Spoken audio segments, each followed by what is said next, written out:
any good. Just when I think I understand it all, you seem to unravel some more.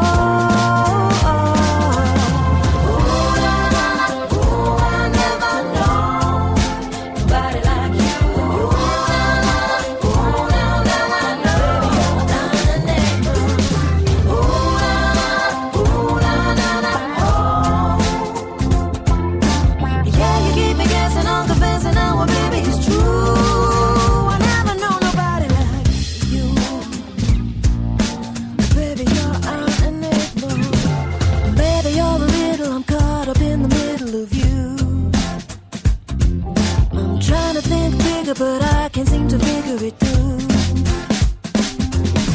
I wanna make it better, but now I'm scared of looking a fool. Oh, baby, no, I've never been very good at playing it cool. Just when I think I understand it all, I find I know nothing at all.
Welcome back to the Bob Sullivan Show on LateNightSportsRadio.com. We're back here with Jabari Davis from BasketballInsiders.com. Feel free to call in at 585-633-7487 to voice your opinions. Welcome back, Jabari. We're going to talk some NBA this segment. How's everything in California for you? Oh, it's nice now that it's finally not triple digits. And believe me, I'm not going to complain. Everybody, I've already got folks, rolling their eyes, out of their heads, that I'm complaining about heat. But it's nice, right in the 80s. Still enjoying the summer, summer-ish weather. We're going to get, really quick before we get into NBA, baseball out there. You got four teams from California probably going to make the playoffs. What's the hatred like between all those different fan bases? I mean, you got Giants fans who hate, the A's, Giants fans who hate the Dodgers hate the Giants, Dodgers hate the Angels, all those teams just absolutely hate each other. How much trash talking is there among those, those fan bases, and which of those fan bases do you hate the most right now? Well, I'll put it to you like this. The Giants, and their fans, they may be upset, they may be disappointed, but it's difficult for me to hear them all the way down from 4.5 games back. It's tough. It's really tough. Yeah, there's always going to be a rivalry, even with the Padres, even though they're not anywhere near a playoff discussion right now. But with the A's, the Angels, obviously, crosstown. I still refer to them as the California Angels, not just out of protest of that ridiculous Los Angeles Angels of Anaheim thing, but also because that's just the coolest name for them. But if there were to ever be a three-way series, I do think you'd see a heightened level of rivalry and some competitive juices. But at the end of the day, it's always going to be Giants Dodgers. Dodgers fans hate Giants. Giants fans hate Dodgers fans. And I mean in a competitive way. I don't. Obviously, I'm not an advocate of anything, any of that violence or nonsense or anything like that. But like I said, it's tough to hear them talking now. They're 4.5 games back. Maybe if they get closer toward the end, I'll pay attention to them. Well, on the NBA, there's not really any big news lately, but I mean, semi-big news. Timberwolves offering a max deal to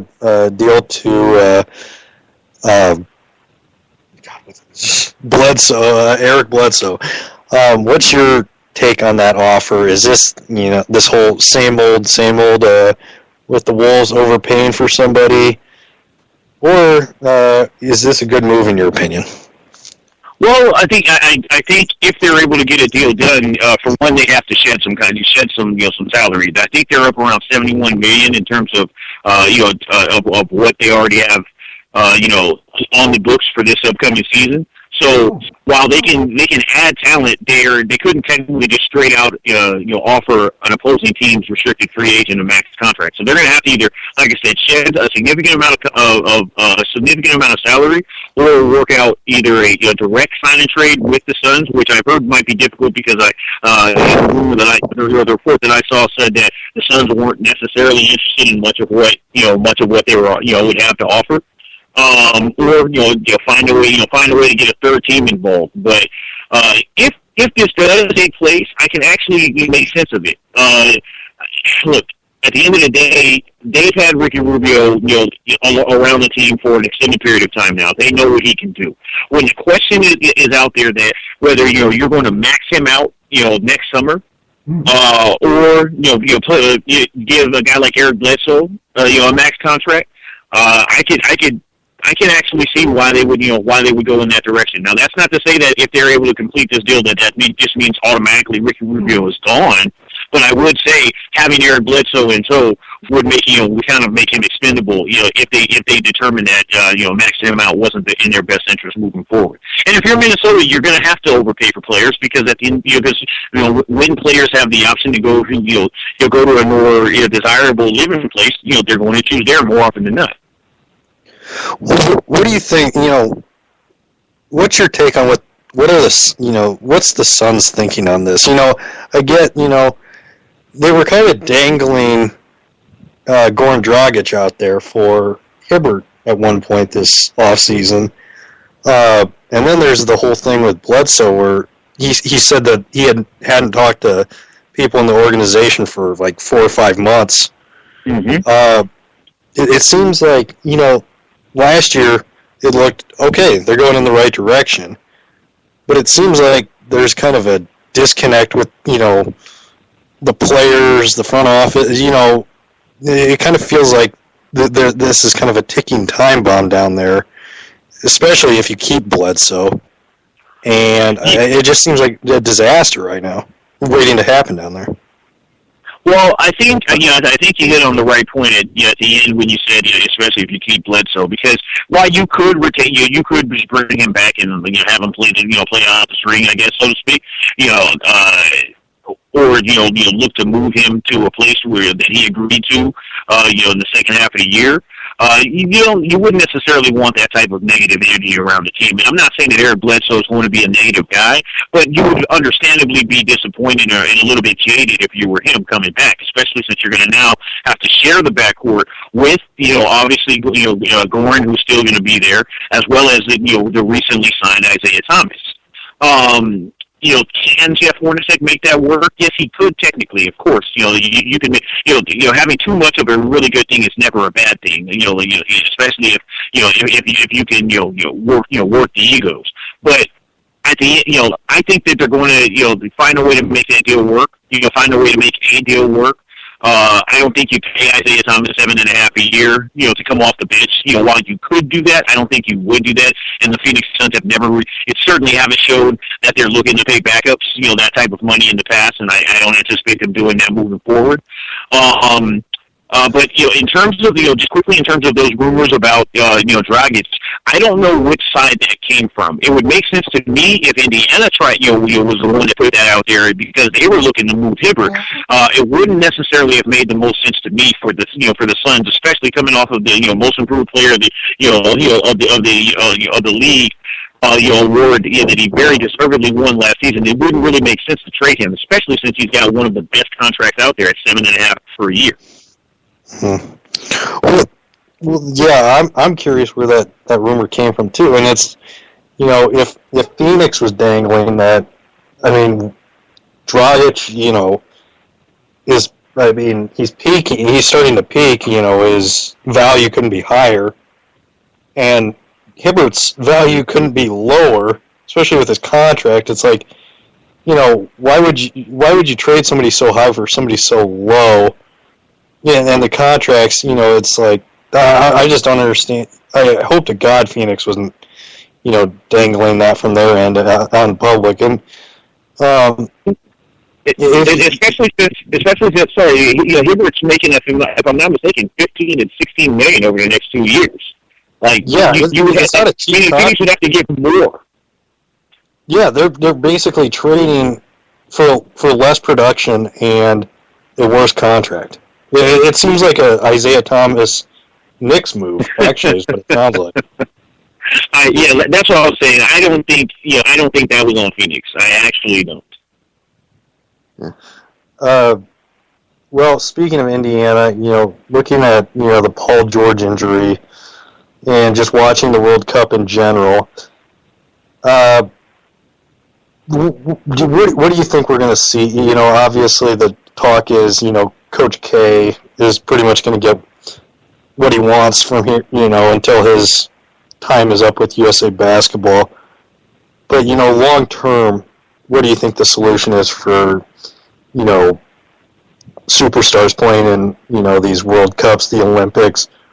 My idea is you can play once. Do the Michael Jordan thing, play once and you're done. As a pro. Play once, you're done, that's it. Do you think that there should be a rule in place, or should they just not send people? Because it's really the thing everybody says, well, don't send our superstars. I don't think, we didn't send our A team to the World Cup, so what do we do, and how do you classify who's a superstar and who's not? Yeah, I mean, and plus that gets really tough. It's like, don't send the superstar. So what, you don't care about James Harden? You don't care about Steph Curry? You don't care about, Kyrie Irving and all of those guys? Of course you do. So I generally will stay away from, like, only send these guys and don't send those guys. And I honestly, I don't know that you can limit them. I think, what you may end up seeing is, you'll see more of the secondary guys in terms of in terms of the tiered guys. You'll see especially in the in the World Cup, you'll see teams like this. But by the time the Olympics roll around, I think you'll still see your fair share of stars. But what I am interested in is to see how many of these guys that played so well throughout this tournament and really led us and really came through in the clutch for us. How many of these guys are going to be able to compete when it comes around to 2016? Because I would like to see some of these guys on there. And I'd like to see some of the stars as well, but I would also like to reward some of these guys that stuck to it and were able to take care of business in this tournament.